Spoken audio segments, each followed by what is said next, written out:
皆さんごきげんよう、上川薫です。今回取り上げる話題はいつもの政治系のネタとはちょっと離れた話題で、インターネット上で話題になっているクラウドファンディングをご紹介しようと思います。今回ご紹介するのは、戦艦大和の手法を削り出した大型旋盤をこのままでは廃棄されてしまう。だからこれを大和ミュージアムで引き取って展示するための資金をみんなから募りますよということがクラウドファンディングとして話題になっているのです。それが一体どれだけ話題になっているかといえば、クラウドファンディングの受付開始が8月3日だったのですが、その翌日にはすでに1億円以上のお金が集まっているほどなのです。クラウドファンディングというのは、あるプロジェクトを皆さんに公開することによって、このプロジェクトの趣旨に賛同する方からの寄付、お金を募りますよという取り組みです。通常であればこういったプロジェクトというのは、例えば社会貢献のためにこんなことをしたいからお金をみんなから集めようであったり、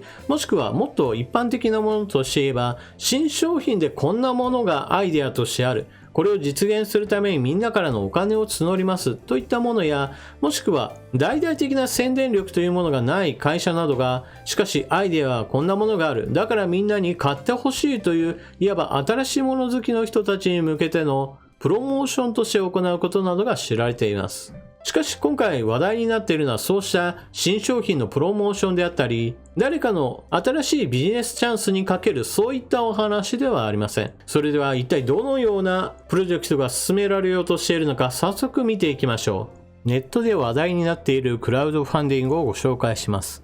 戦艦大和の手法を製造した大型旋盤、消失から救え、呉大和ミュージアム。旧海軍交渉大型旋盤呉市ふるさと納税型クラウドファンディングというのが今回ご紹介するお話となります。このクラウドファンディングがどのような目的で行われるのか。戦艦大和の手法を削り出した大型旋盤、戦艦大和に関連する大型の工作機械の中で唯一現存している超大型旋盤、貴重な一機はこのままでは処分されてしまう運命にあります。長く保存すべく救出し呉の地へ。名機を長く保存するため、この度大和ミュージアム初のクラウドファンディングに挑みます。これは皆様と力を合わせて歴史の一片を後世へ継ぐ挑戦です。何卒ご支援よろしくお願いします。と、いきなり話は進んでしまいましたが、旋盤とは何かというのを簡単にご説明しましょう。こちらの写真に写っている丸い台座に部材となるものを据え付けます。例えば金属をここにくくりつけて回転させるわけです。そして削り出しをすることによって製品というものを作ります。それが例えば方針のようなものです。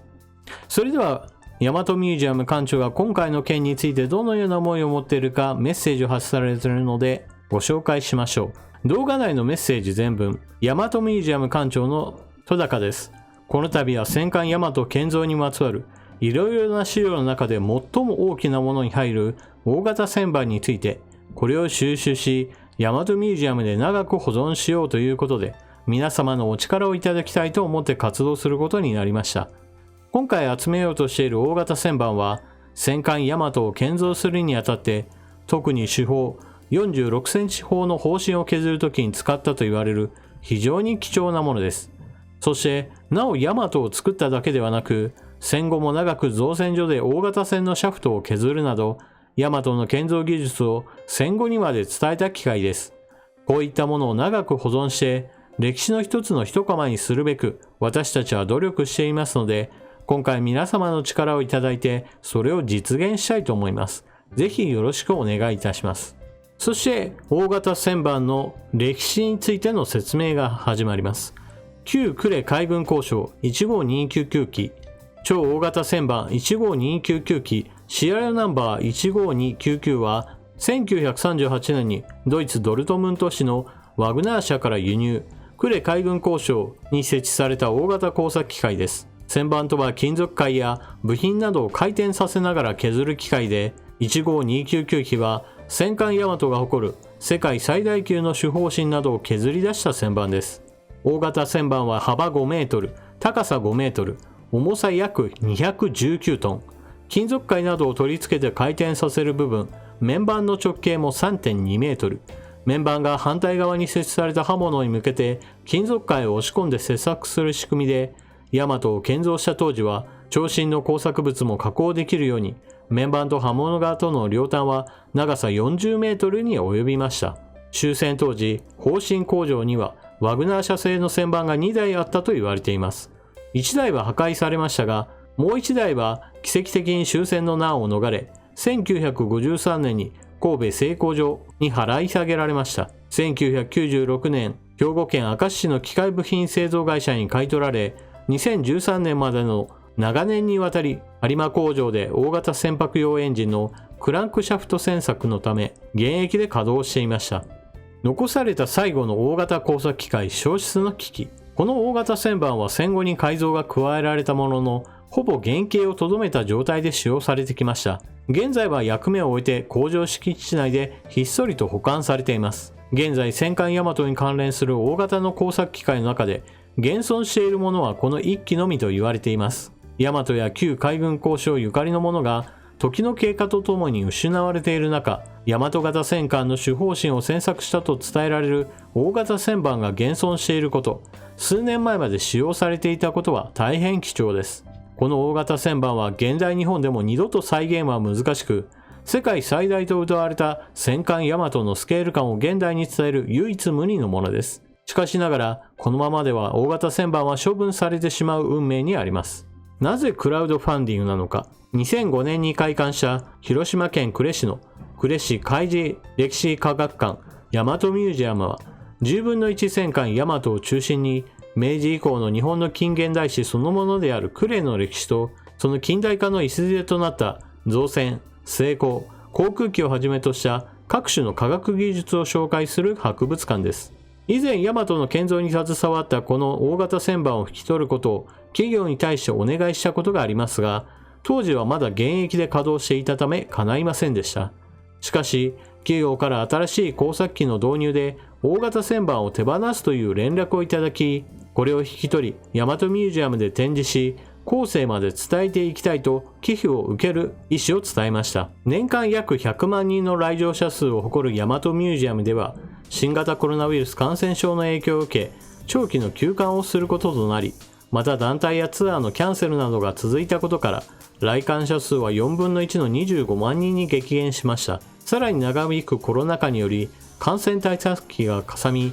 大型旋盤がある兵庫県播磨町から大和ミュージアムへ輸送を設置する費用の財源の確保が困難になりました。このままでは大型旋盤は処分されてしまう。戦艦大和の手法を削ったとされる大型旋盤を消失の危機から救うことに意義があると考え、ふるさと納税型クラウドファンディングに挑戦することを決意いたしました。このクラウドファンディングの挑戦と成功が呉市に明るいニュースを届けることにもつながればと願っています。どうか皆様のお力をお貸しください。というわけでこのクラウドファンディングはふるさと納税という形で皆さんからの寄付を募集しています。この動画においてはこのクラウドファンディングをご紹介したわけですが、なんとクラウドファンディングを始めてからその1日後には最終目標である第3目標1億円を達成しています。ですからすでに大型旋盤を引き取る、そして引き取った後の輸送設置、地盤工事、さらには屋根を設置しますよというところまでの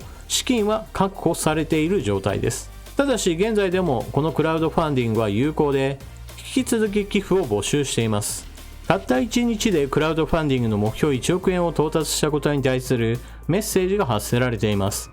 第3目標達成のお礼。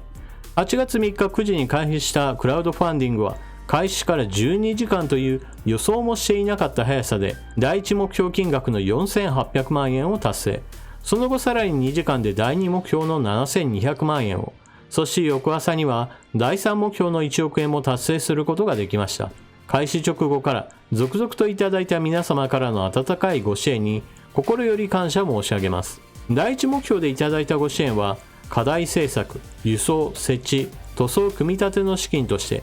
第2目標でいただいたご支援は地盤調査設計、地盤工事の資金として、そして第3目標でいただいたご支援は屋外に展示する大型旋盤への屋根設置の資金として大切に活用させていただきます。クラウドファンディングは9月30日まで続きます。期間中は引き続きご支援を募りますので、引き続きのご協力をどうぞよろしくお願いいたします。この度は本当にありがとうございました。というわけで今回ご紹介した戦艦大和の手法を削り出した大型旋盤。この旋盤を大和ミュージアムに展示するよという計画については、ほぼ実現すると見た方が良いでしょう。何しろ目標金額についてはすでに達成しているのですから、何の問題もないはずです。そして余剰分については一体何に使われるかというのはまだまだ明らかにはなっていませんが、少なくとも大和ミュージアムで集まったお金ですから展示物の充実に使うことには間違いないでしょう。少なくともいっぱいお金が詰まったからやましいことに使おうというような